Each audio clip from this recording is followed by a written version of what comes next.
coming from the struck by or the accident caused struck by a moving equipment. So that's why it is very important.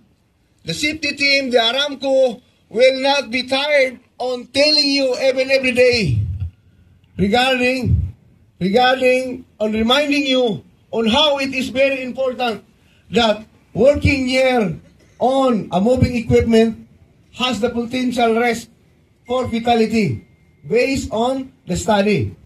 So now, what will be your function? What will be your responsibility? It is not only the responsibility of the equipment operator or the moving equipment. It is you also. You have the responsibility that I will check my surroundings.